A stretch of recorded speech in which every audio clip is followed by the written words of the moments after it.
and Symptoms podcast. Today's episode is going to be fascinating. I'm gonna give you updates from how the FDA has changed its tune. We're gonna talk a lot more about it, and then of course our own amazing Edward Marks has been at JPM. He's gonna give us the sentiment of how this all ties together, the new announcements of FDA and the overall, how the industry is thinking about. Because JPM is more so about pharmacy devices, big things, less so about software. But there are so many updates to share that my head is spinning. So first of all, please forgive me. I made mistakes. Put us in the comments and make sure that we actually publish perfectly. But I just want to go through some of the updates. This is an amazing article. An LLM chatbot to facilitate primary to specialty care transition. And they actually did a complete randomized control trial. What I'm going to do is, given that this is so important updates, I've decided that I'm going to just record small videos and push it through our channels on Algebit. Interestingly, this is, of course, out of Beijing and China. And again, add to your comment, as you always do, that we really need to push our board members to start doing this because we are falling behind in terms of discovering this as a better Z.ai. Basically this work with EI agent. I don't know if you I discussed Coworker last time from Claude. This is a complete open source system and very interesting. We that only worked on Mac. This works on Windows. You should try this. It's insanely good. As a matter of fact, as I told you last time, my complete workflow from AI has changed from to basically Claude Cowork. They also introduced Flash, which is again, I have to personally review this, but at the cost that this is coming at a $30 billion class model, uh, if you look at the benchmarks, this is going to be for small tool calling. In other words, is going to be amazing, which is so much better than GPT OS's 20 billion. So much better. And I think this is going to change some of our own architecture, given that, again, China is bringing in open source models and then going from there. Again, Claude Cowork is becoming so important that there are now one. I told you about one. This is the second one. And I believe this is another one. But the idea is that this is the way that we are doing AI. Essentially, now AI is called Cowork. That is the difference between Microsoft that used to use it called Copilot, and this is called Cowork. Either way, semantics aside and marketing terms aside, this is really how I work now, and this is so amazing. Vercel actually produced another agent browser. This is so much better than Playwright, Google, Chrome extension, and etc. So anyone who is building AI agents that require an agent to access browser, we shifted our whole company onto this, and that just got released last week, and they've been still pushing updates. This is interesting. And China, peptides are latest biohacking trend in tech world, and you can see that San Francisco and people are actually, there are 2 deaths reported to it. uh, this is interesting. Do you think that when you come to this, that you have told before, that people need a solution and they're going to try everything and regulation may not be able to catch up? This is very interesting that it is becoming a latest, basically, biohacking trend. I don't know, have you seen that? Have you heard about it since you have been in Oh yeah. San Francisco? So can you explain me a little bit too, because to be honest with you, I'm not so sure about it. Oh, I'd have to have Simran come in and explain it, but this is a big part of her practice, right? She has a, I think everyone knows a clinical practice. It's a med spa, but she does a lot of various things within the confines of the med spa. And yeah, peptides have gotten super, super popular. And these are like daily injections for many people, and there's all the different types of peptides. Um, but yeah, it goes back to the core thing we've been talking about, encouraging, our government and others, like we got to, and health systems, we got to get with the program, because if we don't, others will, and it won't be safe necessarily, right? So not only are we going to lose market share, so let's assume everything is safe, you're going to lose market share big time. You're going to lose first movers advantage for sure to the international side, and that's what I'll talk about a little bit for the JPM summary when that comes up. But also, we're opening ourselves up to very unsafe clinical practices, and there's no standardization. There's no FDA sort of approval. It's kind of like supplements, kind of wild world. So yeah, so it can be very dangerous, but also from a business point of view, even if it's not dangerous, we're losing that first movers advantage, and we need to get with it. Yeah, I mean, this is the third update from China. Like literally, all my updates are. Oh, by the way, they produce Flash model. They produced, freaking better way to funnel patients directly to, consultants. I mean, it's just truly pissing me off now. Yeah, well, they have a. I don't think we talked about it in I previous mean, I episodes. love. I come from Pakistan. I'm just going to be honest with you. We love them. That everyone should do innovation, but we should do better at US. I don't think we talked about it in a previous episode. Maybe in a future one we will. But China did open up the first old digital hospital. They're doing a lot of things that are far more advanced than what we're doing. We should continue to be the leaders. We shouldn't abdicate our leadership role. So for a wide variety of reasons, not just economically, but safety as well and quality. So yeah, it's very disappointing when you see all the stuff coming out from other areas, and because people are going to latch onto it. This is, everyone has access to this, and if we don't do it, if your health system, I'm always, talking to the health systems, if you don't do it, someone else is going to be doing it, and you're going to be lost, and it's going to be hard to recover. So we really need to get on the ball. Yeah. Now we come to this the unified view of patient, and then one of the biggest issues was the issues that we have always, the data silos, and I think that's going to break down very tremendously and very fast. And I agree with this assessment that 2026 will be the first time ever that the patients are no longer going to take this bullshit anymore. They're going to ask directly access, because now OpenAI and Claude AI and all of them have said, hey, we're going to do your summaries for you, and this is the year that data silo is going to finally break down. If I have any issues getting any information from any healthcare system, I can just text directly the patient, and they're going to give me access. And that thing, I think, Ed, is finally going to change a lot of things. What do you think?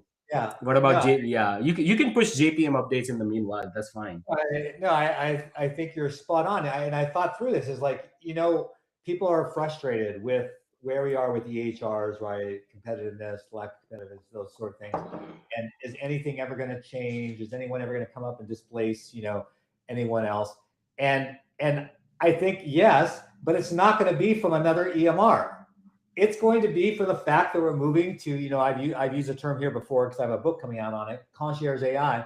Like I'm starting to do all my stuff with an AI agent, my labs, my MRI, all that kind of stuff. That information does not reside anymore in an electronic medical record at one of my 5 hospital systems that I have a portal. And while I'm on it, not only do I have a different portal with each hospital system where I've had care, and I'm not unusual, but every time I go to a specialist, they have their own, and it is crazy. And so I'm just doing it myself now. I'm aggregating all of it. So when I'm doing some stem cell stuff on my knee, and so I got the MRI image. I've created a site. I allow access to my specialist to see my MRI image, and I'm doing it myself. And absolutely, there's going to be a platform that comes up and says, "Hey, for people like you, Ed." And again, I may be because Junaid, because we're technical and we're clinical, we're sort of, I know we're not the average, but we're a leading indicator of what's coming. And the leading indicator of what's coming is exactly what I just shared. Is like we're disintermediating the PCP, and we're creating our own unified view of the patient ourselves. I'm doing it, and everyone's going to be doing it. And some platform right now, I'm kind of hacking it, but some platform, it probably exists already, is going to come up and be the answer. And that's what's going to impact EMRs as we know them today. So true. I love it. Thank you so much. Interestingly, Google is going to be the primary AI provider for Apple. A very interesting choice by Apple. By the way, some of the research from Apple is coming is insane. They are really looking at privacy first and on-device AI. But I think they have realized that they're going to need someone at the back end. So they are going to basically remove OpenAI, which is their current thing, and they're going to move over to Google completely. So finally, Siri is going to be so much better than it is now. Gemini introduces personal intelligence, and this is so amazing. By the way, go to your Gmail and ask it about yourself. How would you define it? And then it was very interesting that I asked some of my entrepreneurship physician friends, and then Gemini will always introduce them as cardiologists, and it will introduce me as a founder, which brings us to the point that you can actually get great, amazing insights of a third person of what it is. So I would definitely, I love using it. I would recommend anyone using it. It is an amazing thing that aggregates all your Gmail, calendar, etc. All your for people like us who have YouTubes and everything into one. I love this. By the way, I don't know if you have been using it, Ed, but it is very good. No, I know what it is. This is a state of AI clinical report. This is one of the best reports that come every year, and I love reviewing this. It is actually huge. I mean, it's massive report. We're going to do a one episode separately for going through each and every one of them, and then basically go through them. We are actually extending the invitation. Maybe one of the authors can come and join us and discuss this report. Nicole is our producer, is working on it, but this is something everyone needs to review. And this is something that actually I should just put it at the very end and then talk about this. Now I remember that Grok actually worked with NVIDIA, so basically they acquired the company without acquiring the company. But it was interesting to see, which is inference engine, very fast inference. They actually go to 500 TPS as tokens per second. That's the word we use because we need low latency. But I was amazed that OpenAI actually went with Cerebras, which we do work with Cerebras as well. So you're seeing that a lot of it is moving from training to now inference, so that people can access these large language models at speed. And very interesting that OpenAI and NVIDIA has a very good relationship, but rather than going to Grok, they went with Cerebras. Anyways, long story short, we're going to see very fast inference coming from these models. This is one of the libraries that actually is awesome AI agents for healthcare, and they have actually listed out all the different agents that have been done: radiology, cardiovascular, sonography, all of these. Very interesting read. The paper itself is a very important. What is the perception? What is the capabilities? What is the ecosystem? Is going to be put in the show notes so that you guys can reference it later. And this is actually the comprehensive survey that was actually reported in here. And this goes through the whole, like, what are the possible different ways that you can actually build AI agents. And as I said, once you have latency, no low latency, in these regards, you can really build agents at production level.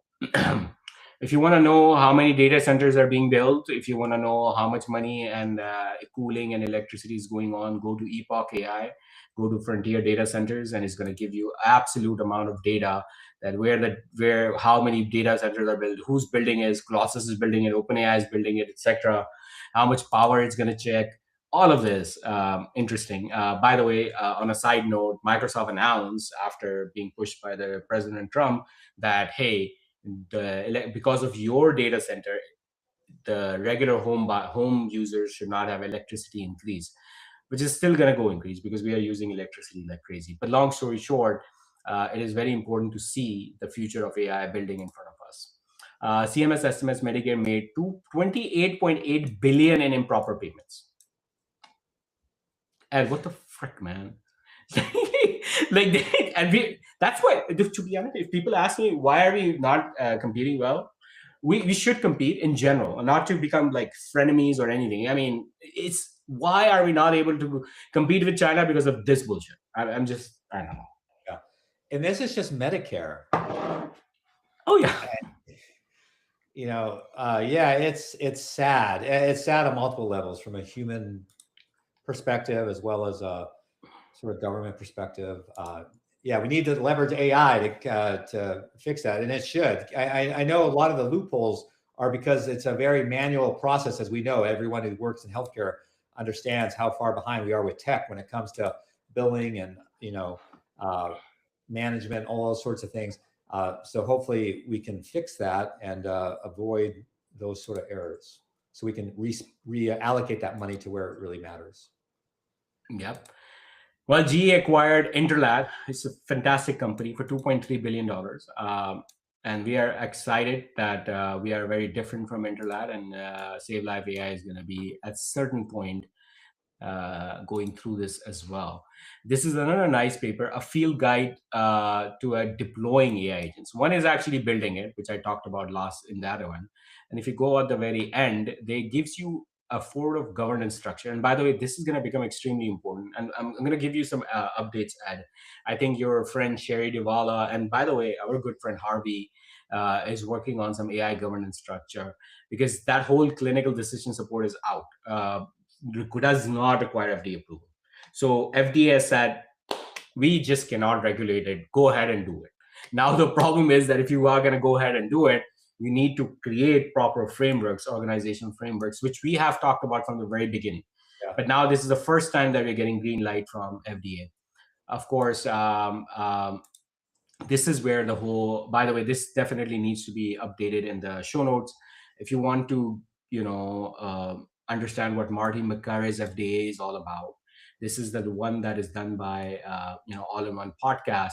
And he goes through all of it, like accelerating drug approval. Then he talks about biosimilarities, food, everything. And this is really one thing that you need to understand, how FDA is reshaping itself and how they're making fast. And one of the things that he said, that they're not going to miss a deadline, and they didn't, because we put 3 FDAs.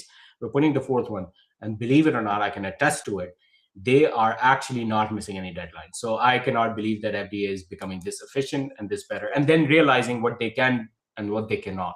Because at the end of the day, at a very fast moving space, is going to.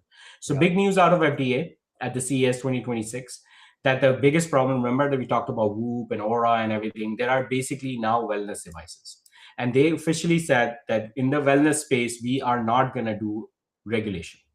They've made some boundaries, but they actually said that we're not going to do. Most important takeaway on companies looking at clinical decision support space, they do not need FDAs. So all of our generative AI work that we have been doing and not been releasing is now going to release on a very fast basis. So first and foremost, let's talk about this, Ed and JPM. What are your thoughts? Is it face a good thing, bad thing? And I'm going to show another post from a doctor what they think about it. But what are your thoughts as a consumer and a board member that influences policies that have multiple health systems? What are your thoughts about dissecting? Let's just talk about wellness first, and then we'll talk about. I'll explain what CDS means, and then we'll go from there. Yeah. Well, I mean, I'm not Pollyanna. I know, for instance, when we talk about peptides, where it's not super regulated, and if we waited for regulations, it would take forever, prices would increase, all that kind of stuff, and we lose, again, sort of the ability to execute in our businesses. So you have to balance that with letting loose a little bit and letting capitalism flow, which obviously that's sort of how I'm bent. And so I'm very positive about this. So I think, on certain things we should have the structure, we should have the rigor, but in other areas, I think we should let go and let the free market sort of determine. Now, we need to make sure consumers go in eyes wide open, kind of like with cigarette smoking, or I don't know, I'm making this up as we go, with alcohol, where there's kind of labels, right, that say, and even with supplements, I see the labels, like there should be a label that says, hey, this is, take it at your own risk. You should investigate this. You should do this and that to better understand it. But I'm a proponent that we should let this go. Plus, government has enough to focus on right now for all the reasons we already cited. So the last thing we want to do is encumber them with this. I think we should let this area go, and let's see what develops out of it. And I think it'll accelerate innovation. Okay, so my 2 cents. Number one, there is a big. So here's the thing. By the way, there's something called remote patient monitoring or remote physiological monitoring. We used to get $80 per month, and the way we used to do it is that we had an FDA approved device, of course, at that point in time, because then you have to go to Medicare to submit a freaking bill. Yeah. That whole market is going to go away, dude. Yeah. And then, by the way, just to remind you, when I started Save Life AI, NeuroCare AI, I actually started with RPM, because neurology never had RPM. And I think stroke patients, Parkinson's patients should have RPM. And it's really helpful because we need to micro-adjust medications, even epilepsy, all of that. Because right away, like, what the frick is going on? Every 3 months, I'm going to have an adjustment in medication. This is total bullshit. Like, I mean, the medication has a half-life of 5 days. I should make another adjustment at 7 days, right? Yeah. Because I don't have the data. I don't have, this should be better. But I think this is going to have massive impact on, because why would I have an Apple Watch? I already have a blood, this Aura ring, by the way, this ring. Not this is not Aura, by the way. But my point is, why would I put another freaking stuff on my wrist and then go from there? So I'm really worried about that space, because here's my problem as a clinician, and I don't know what your thoughts are. Can I use this for clinical decision support, which is the next one? Now, let me explain what clinical decision support means. Clinical decision support means that I get the data from multiple different sources, cardiologist notes, nephrology notes, whatever. That is pure clinical intelligence from a that's it. The second thing is continuous vital, which is not fast. And now we're getting continuous vital from potentially Whoop and Aura. Now I have to do clinical decision support, which is fantastic that they actually remove clinical decision support as well. But then there's no pathway for reimbursement. Why would I use it as a physician?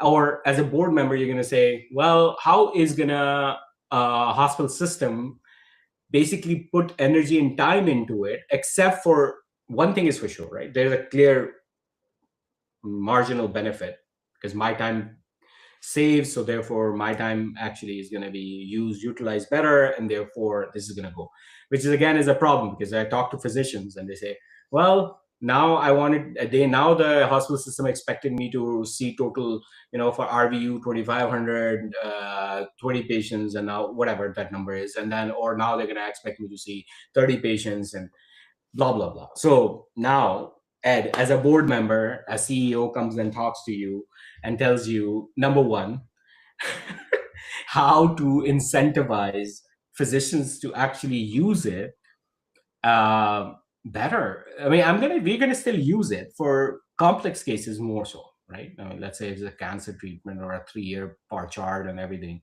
I'm gonna pay for it and use it, because then it saves my cognitive, makes it easy. But other than that, I mean, sometimes this free market approach makes it free and there's no market. Do you understand what I'm trying to say? Yeah. Yeah. It's definitely which I'm looking forward to your book, by the way, because I believe that is the future. Yeah. Well, it's definitely concierge medicine. Yeah, it's definitely a conundrum. To your first point, and then I'll answer the second one. I agree with the model of having continuous, you were using the RPM example and how quickly, you just review something once a quarter and then you make an adjustment to the med. I truly believe one of the reasons that I was able to recover from a widowmaker in 90 days, exactly 90 days later, compete at the World Championships for triathlon for Team USA was because we were doing daily updates and they were adjusting my medicine almost daily based on the feedback they were getting from my watch.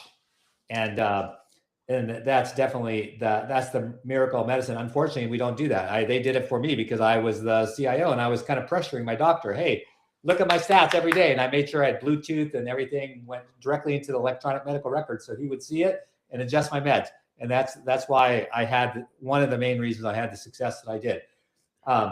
But yeah, it's a conundrum, and that's why population health, is a cure-all where we get incentivized to take care of our population. So then we'll be incentivized to use whatever means we can, get all the data we can. We don't have to worry about the payment structure in order to get it. But you're right, yeah. Patients are now presenting. I'm that type of patient with all sorts of data, and the clinician is not, or the health system is not getting reimbursed to look at all my data all the time, and they're going to get data fatigue and all that kind of stuff. And so how do you, make sure that you're only viewing, receiving, being alerted to whatever's the top of, the alarm. So that might be sort of one of the interims. It's not the solution, but kind of like an interim step is like the ability, and I'm sure it exists today, where you can receive all the data that I'm going to send you from my watch or whatever. But the only thing that's really going to ping you is some sort of alert via AI, right? Taking all the data together and saying, oh, you should know about this. The rest of it is noise. And then also there's the liability, right? Who's liable? Like just because I send you my data, it doesn't get me off the hook as a patient. Does that the responsibility now transfer to you? You didn't want all that data. You didn't ask for all that data. There's a lot of complexity, but yeah, at the end of the day, you got to follow the money. Going back to your second part of your question, you got to follow the money. What are we going to do? what's the solution? Because you're not getting paid to look at all this data, and it's taking a lot of time, but you're a great clinician. You care about your patients, so you kind of want to see the data because you know you can make changes. I don't have an answer, but I understand the conundrum. I guess my answer goes back to that intermediary step I was talking about, where we have some sort of filtering capability, leveraging AI, and I'm sure it exists today, and so that you only are alerted to the highest, whatever you need to see, you see. Otherwise, you don't see it, and you put the risk back on the patient, saying, "Hey, you can give me all this, but you're going to sign off the fact that, hey, you're at the end of the day, you're still responsible. Just because you sent me something does not absolve you from responsibility." I think it comes back to also making the patient responsible for their own health. No, so agreed. And I think honestly, Harvey's not here, but next week we're going to talk about truly bringing AI governance. And I think, and this is not unusual, right? And people have said it that this is not how regulation should work, and Europe has a different way of doing it. First of all, Europe wastes suck. No offense. But anyways, what I'm saying is that there is clearly precedence about it, right? Boeing actually self-regulates a lot and pushes it to FCC, which they review and then come back. Because FCC cannot be Boeing, right? They cannot look at every screw and all of that, because then they have to build a whole freaking engineering team. So this just sometimes regulation just cannot happen. Regulation is essentially part of larger thing, which is called governance, which Ed has always talked about, being a board member and everything, and then pushes down. And then I think there will be new startups now, which probably Harvey and you are going to be part of, because we have talked about it. I've sent you that whole video, which is going to be both part of governance and everything. And the idea, and I saw that coming, right? I sent you like some time ago. But what I'm saying is that there will be new startups that will just actively provide a governance structure to be followed. And then, of course, Save Life AI can provide a platform structure. But the idea is that, in my opinion, providers will have a choice, in the sense that they can go through this properly governed structure with people who are like you, veterans, Sherry, Harvey, that understand at the level of ministries that have worked to actually produce that. That's number one. And then number two will be that the way that you structure platforms is important too. Look, I will pay for it. Why? Because there's a clear pain point, right? Just pay to pain is there. And then if it solves a real world problem for me, and if I can only see one extra patient, let's say, and then let's just be honest, it's going to cost me, give me another $80 to $120 per day for just seeing one extra patient. Yeah. Then I would pay for, $120 per month too, as a physician. And I still do not believe that patients should pay for it. What are your thoughts about it? I know you're looking for a platform as a patient, for example. Do you think we should build platforms just for patients to be accessible? Giving you a history, Google tried to build Google Health, failed, removed that project. Microsoft tried to build and started, actually they charged $10 per month, scratched that project. Keeping that in mind, what do you think a survivability of a startup will be for just patient level? Well, I mean, it's a different era. I mean, that was like 20 years ago. And, technology was different, slower, capabilities were less, and the population in general was less educated. But now you're doing so much with AI. It's becoming so mainstream that I think it's worth another shot. I think it's going to happen. And I don't know if it's going to be, Google and, the big ones, they may have too many painful memories. They may not be the ones to do it. But I think it'll be a startup that jumps into the space. And then, it could be within that platform, going back to the earlier dilemma we were chatting about. It could be that within that platform, the platform only sends you what the platform thinks you need to know. So I'm not inundating you with all this data that we talked about, but it's just sending you like the relevant data per parameters that the user might have set up with you at an initial consult or something. So I think we are headed there for sure. And again, so different era. I agree 100%.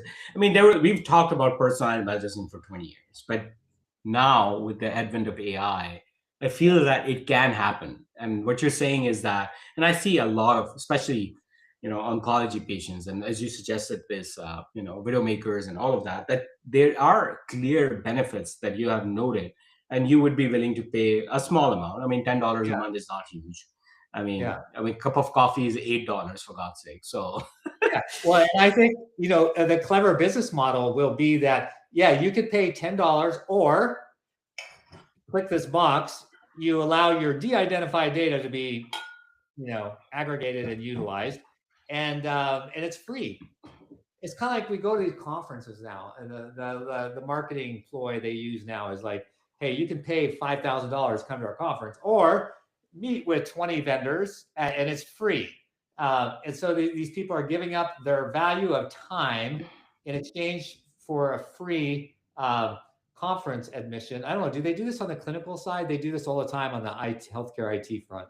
Junaid, at your conferences, do they do that? Something correct. similar? I mean, there has been now some issues, and I think that's going to reverse again with this new advent Yeah. of it. I get all the time. I mean, we all get. We have to decline paid speakerships and all of that, and some of the time, as a physician, I have to decline a little more to maintain a little bit of my authenticity and trust, which I Yeah. think is stupid at the end of the day, because we are all influenced by a pen or everything. So Yeah. but yes, it happens consistently, and sometimes and everywhere. By the way, I've been invited to even paid podcasts to quote unquote, while they're Yeah. promoting, and I'm just giving. So that happens, which, not to say that is wrong. What I'm saying is that yes, it happens, and it does Yeah. make an impact. Yeah. So my only point there was there's ways to make this free. I was just Right. using that kind of as a side example of how they make it free. You can go to a conference for free by giving up Correct. hours Time. of your time. So yeah, it could be the same way. The startup could charge a monthly fee, or check this box, give up your data, de-identified, and it's free. So I think that's where we're headed. Love it. Now, first, give us what JPM is, what JPM signifies for the world. And then you were there. You had massive amount of meetings. Uh, your thoughts, the overall sentiment in the rooms that you were in. What do you see the future of JPM? This time I missed it. Uh, this year, actually, given this FDA changes, actually I had the book tickets that I canceled, and the reason is that now I have a plethora of things to release. So I said, "What the hell, man?" So what I'm saying is that deregulation is beautiful. And no offense, I mean, but we have to do it ethically, and that's where again people like Ed are becoming so more important. They can bring in the true governance people. I mean, structure can come, software as a SaaS platform can come, but they themselves, given their massive history of EHR transition, AI transition, we're gonna go. So number one, what is JPM? What are your thoughts? Let me reply this page while you speak. Thank you. Yeah. So JPM, and you can look up the site, and they'll explain it much better for those who have no idea. But it's an annual conference by JP Morgan, and it's focused on healthcare, always in San Francisco, usually the second full week of January. Usually not greatest weather, but this time was actually quite beautiful. It's super expensive, so I'm going to drop a couple of hacks for people who want to go in the future and how to make it less expensive. Super expensive, just because it's a massive conference, and it's a bunch of a lot of very wealthy people that go there, so it drives up the cost way up. So if you wanted to stay, and I was late to the game, so maybe I could have gotten it cheaper, and I have in the past. But if you wanted to stay in Union Square area, you're looking like $1,500 a night. And it's ridiculous. So what I did, this is my hack for the future. I'm going to do this on purpose though, because I enjoyed it so much. Although I do have events every night at JPM, and so I may not actually do it this next year. But if you're not hosting a bunch of events, I stayed at a place across the San Francisco Bridge called Larkspur or something like that. And it was a couple of hotels in a cute little town, and the ferry was a 3-minute walk. And I took the ferry in every morning. It was so beautiful. And I took conference calls, and it was like 30, 40-minute ferry rides. If you're not used to seeing the beautiful coastline, San Francisco and the Golden Gate and all that kind of stuff, that's the way to do it. So Junaid, I mean, I spent $250 a night, standard hotel, nice hotel, and it was great. And I would recommend that for anyone. Plus, you get out of it's so crowded. Like you try to go to eat or any place, you know, you're going to wait in line. So it was like a whole different world. So it was kind of a nice escape for me. Although, like I said, this coming year, I have dinners and speakeasy every night downtown. So I'm not sure I'm going to get away with it. But that's what JPM is. A lot of people, so health systems show up, typically CEO, CFO, and they do presentations to investor communities, to banks, and they're really sort of working on, and they do it for a wide variety of reasons. And one is for sure to up their bond ratings, right?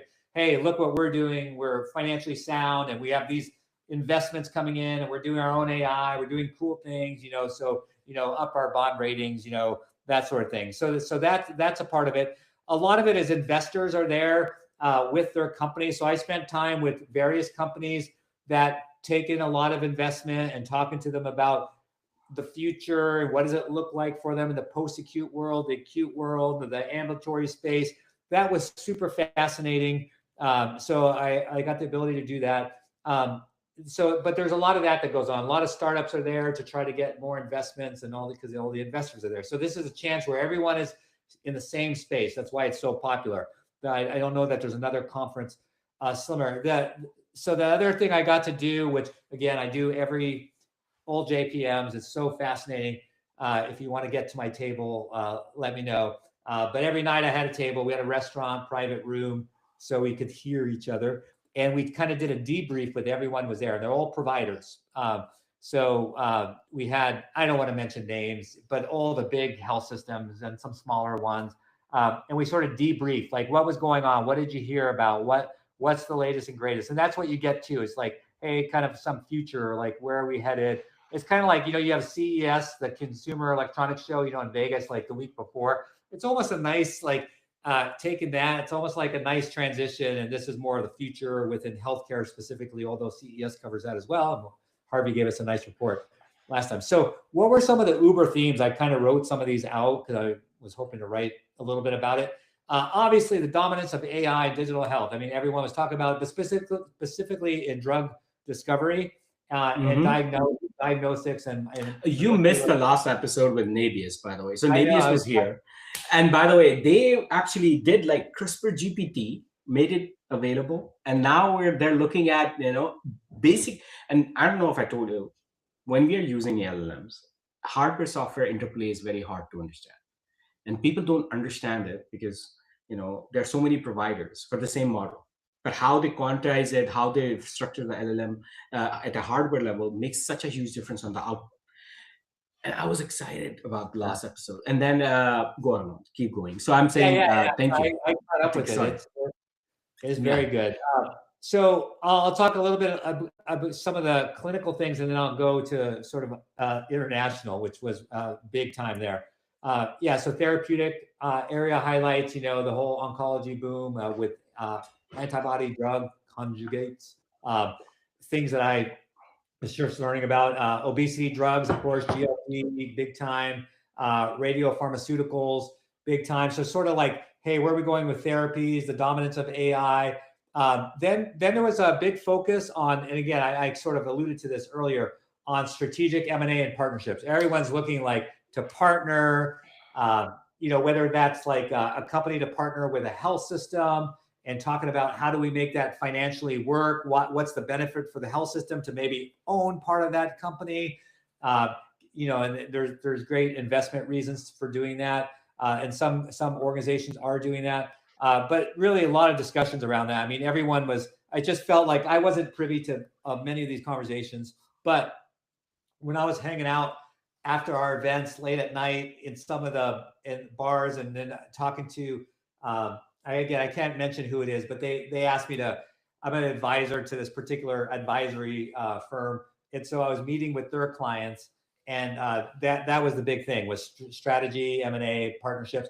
But we talked earlier about, China. So China was big time there, talking about biopharma innovation, all the things that they're doing. So that a super strong presence with some of their pharmaceutical companies there, but also South Korea Yeah. was pretty dominant. They've been dominant. I know my wife's business, they are the place where a lot of the innovations coming out when it comes to kind of the aesthetics world. But they were big time present there as well. And then overall, when I was trying to get a sense, I talked to some CFOs, both on I could talk to a couple on the health system side. I talked to a couple vendor CFOs, and of course, investors typically sort of the positive outlook when it comes to the futures. But with biotech and pharma, I'm not talking about the viability of health systems. I'm talking about healthcare tech. That there was generally a positive outlook, and the R&D process, because of AI, is getting more efficient, right? We talked about this before, bench to bedside, how long that takes, and with pharmaceuticals, things like that. That's all being dramatically cut now, which is saving a lot of money, getting things to market faster. So those were sort of like I covered those rather quickly, but those were like the 5 or 6 major themes that I was picking up through my dinners that I hosted, and then talking with various companies, and then hanging out with a few CEOs, CFOs of health systems. So just to bring it down, and I'm going to ask pointed questions. First of all, Ed, even I have an amazing relationship with Ed. I just want to make sure that you understand about him. He's such a trustworthy person. He will never divulge, even in private conversations, who it is, etc. He will, as an amazing mentor, sort of guide me, but never divulge privileged information. So for you guys to know, given our amazing friendship. But anyway, so number one, so JPM is basically Series A and after. People ask me, why aren't you going? Well, I'm actually at seed stage. There's just no point in calling JPM and banks to go at, So when I'm going to get to Series A, then I'm going to go back. It is in San Francisco. A lot of local people announce new products and new pre-seed and seed rounds, awareness and everything. But at the end of the day, it is more about that. The second thing that JPM really is all about is actually those billion-dollar problems: new drugs, new biologics, new biosimilarities, etc. And then again, putting that through, as he suggested, improving the bond value, the financial structures, etc. Think about it as big pharma meeting big money. As the major. Of course, AI is baked into everything. They're not really into essentially what's going to happen. Save Life is going to be bought up by big pharma, and then I'm going to go there. That's really the process that goes through, so that people understand where the structures are.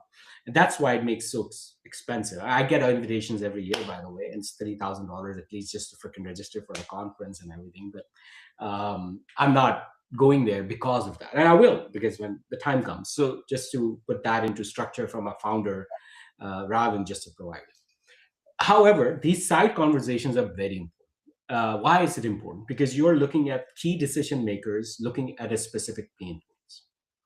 So that's why it is important. And if I didn't have all of this information already from my contacts and talking to CIOs and CTOs of different hospital systems and everything, including with this podcast, I mean, we have been so grateful that even companies like Nabius with $8 billion are coming to our podcast and actually telling us that what their clients want and all of that, which we are sharing with you.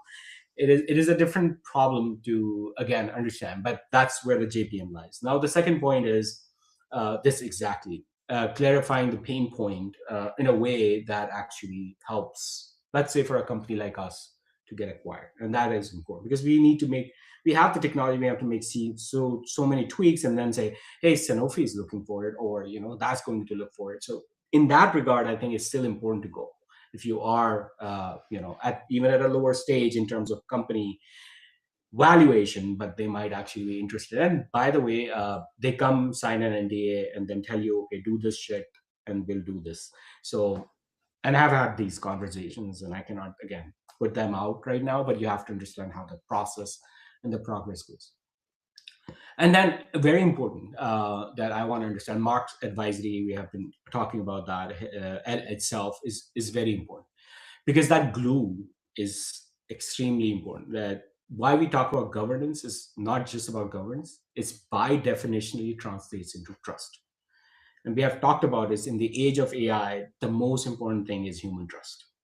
And you're going to see that more and more valuable over time. And that's why we are here. That's why we're saying this. That's why we're teaching you how to build trust in your, processes and also your products. Because product is one thing, but governance is about processes, and you need to build trust in your processes so that your product sells. Again, learn from Ed. Thank you so much. And then lastly, as you were pointing out, that is uh, that of course it's very hard to get in front of people, which is very simple. I mean, Yeah. it's hard to get in front of me, for God's sakes, and I'm nobody technically. But what I'm saying is that it is getting harder and harder, and that's why again these conferences are helpful. That even small introductions from not directly the key decision makers but key advisors can get you in front of tables and conversations and everything. So that's my few cents. Since my friend Ed was going there, I did not go, but next time, of course, we're gonna make it a habit, because next year we will be at Save Life AI a significant position to actually push things in the right direction as we go along. Ed, now, what is one big thing that resonated? You said China, which is, by the way, they are actually not just Chinese companies that truly registered in the US. I mean, they're Singapore, well, it's not to China, but it's mostly from Singapore or Hong Kong, and they're, there. And I understand that process. And then, of course, American companies are same thing. BYD is making electrical cars better than Tesla. How is Tesla going to compete? That's always a longer conversation. But number two, what is the pain point other than China that everyone said, and especially given the new updates from FDA? Number one, they're really making easier for orphan drugs, creating Yeah. vouchers for companies to go faster. Number one, and number two, thoughts on biologics and biosimilars, which is again a completely different thing we don't much talk about because we're talking about AI. But that is actually, we talk about drug as a big pathway, but drug pathway is very hard and long still, even if you decrease it. But what is the middle one with the biologics and biosimilars, which actually in your thought process was something you should share with the audiences? Well, I think there's definitely, because there's less bureaucracy they deal with, and there's probably government subsidies, the price points are much cheaper. So it's hard to compete when you can be flooded, inundated with lower cost items.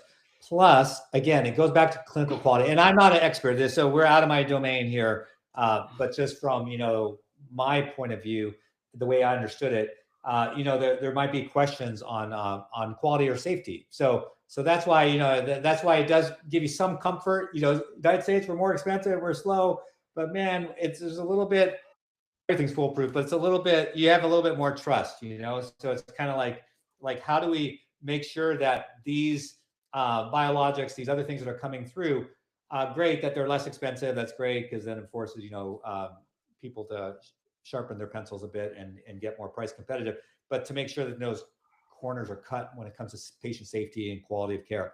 So that was a big thing, is like, how do you compete when they're cheaper and then they're faster to market for all the reasons we cited?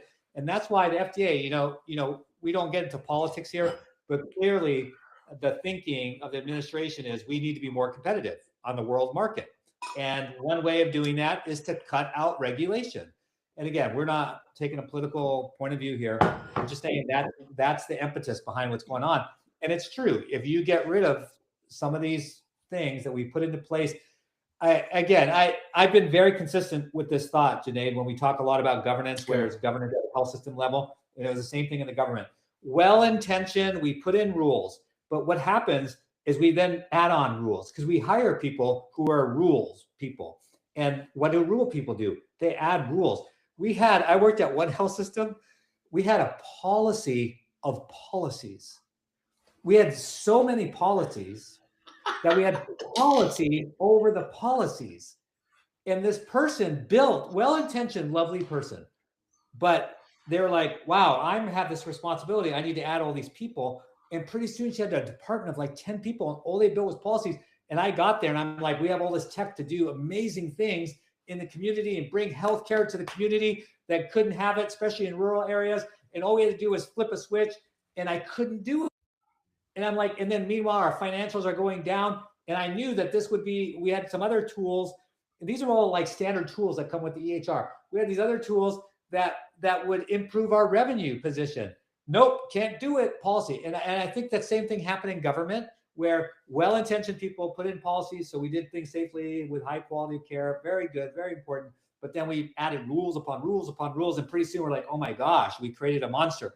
And so I think what they're doing is trying to dismantle that monster, and hopefully they do it in a very smart way, leveraging AI. So we have still the same outcome, safety, quality, but we can get to market faster. So again, the synopsis of the answer is, hey, we're not price competitive. They come in at a much lower price, and then they're much faster to market.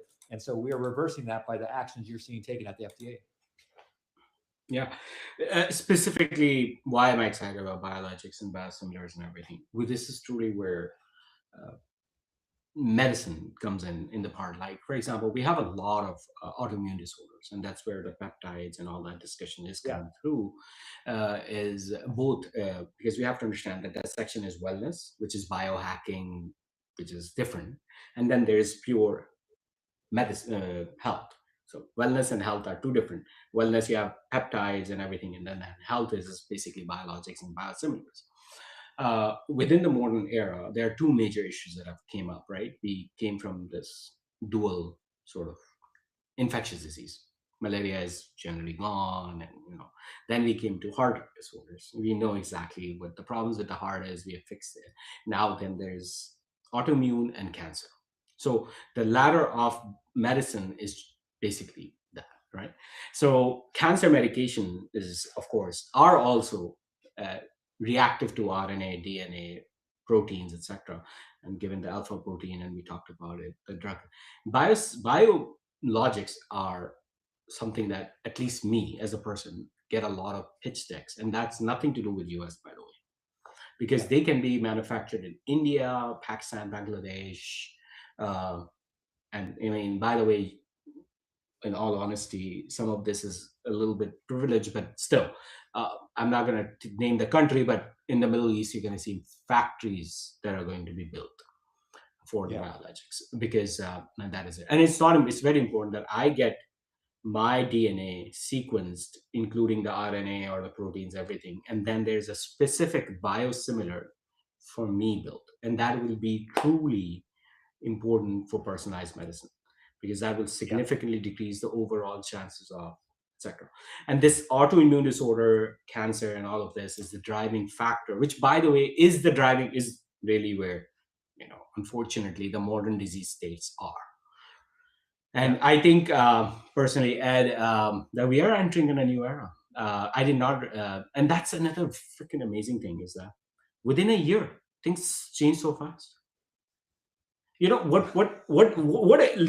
we're gonna close the show and then Ed is gonna talk about the insane pace of change, because he goes to many conferences more than I do. So what do you like? Isn't it? This is the first time, and I'm a super learner, as you can see, right? I can Yeah. do these, make it structure, make sure everything is so that it is getting out of hand for me to keep up, which is very, because I've been reading this. By the way, I don't know if you Yeah. remember Google Reader. I used to have RSS feeds at some point in time, and I used to read that. And and then my wife was like, "Are you married to Google Reader, or are you married to me?" Because the minute I walked into the house, I wanted to update myself. But this is the first time in my life that I feel overwhelmed. And just to remind you, I'm a neurocritical care, stroke, and epilepsy specialist while building a founder. And the first time I feel overwhelmed. Anyways, my 2 cents. But Ed, thought on pace of change, and then close the show. Yeah, it's the pace of change is wild, and you have to remain sane and keep your mental health and your physical health through all of it. What I realized, so I woke up this morning. What I do, I get on my phone. I'm on X, and I'm looking at all these papers. In this particular instance, it was out of the NHS. Some very interesting things. And I was like, man, I'm having trouble keeping up. And here I am, like 5 a.m. What am I doing? And then I just realize that in our audience as well, we're probably all in the top 1%. Anyone watching this, probably in the top 5%. We're probably the top 5% in terms of staying up ahead of things, staying learned. Yeah, there's always going to be something more, something more, something more. But I took a little bit of comfort to think to myself, like, you know what, I'm doing okay. I don't need to get up any earlier. I don't need to, get overwhelmed by the situation. But I should just remain focused on what I do and what I'm called to do, and then but continuously learn, but at an appropriate level, and then just try new things. I'm always like, that's just my general counsel when it comes to AI or anything in life, is like always, try new things. And that's the beautiful thing. I'll just close with this, just continue to educate yourself in different ways that are best for you. And so listening to our podcast, of course, Signal and Symptoms, that's a great way every week. I mean, I learn all the time. I do my own podcast. And I learn. You were a recent guest, and I learn all the time from my guests. The other things that we do, maybe we'll spend more time on this some other day, but like, how do you keep up with the pace of change? Like what are some hacks you can use? Is like, do you, listen to podcasts, like when you're driving instead of music, although there's time to listen to music too, but listen to some good podcasts, just double, I always call it double your time. So, maximize your time in different ways. And, just think about, man, do you read People Magazine? Or, maybe instead of People Magazine, you could be browsing, the New England Journal of Medicine. So there's all sorts of things like that. We'll talk about some other time. But yeah, Junaid, I just want to say, hey, how much I appreciate you as the orchestrator for Signal and Symptoms, putting it together, and always ready and having great information for our listeners. It's amazing. Like I said just a moment ago, I learned a tremendous amount every week. It's one of the highlights of the week for me. And so I appreciate you and all that you're doing to help sort of propagate the future, and how well, you take care of your patients. I hope I'm never a patient of yours for obvious reasons, but man, if I ever knew someone that needed you, you'd be the person I'd send them to. So you're a great human and a great clinician and a great technologist. Thank you. Awesome, guys. Thank you so much. See you next week.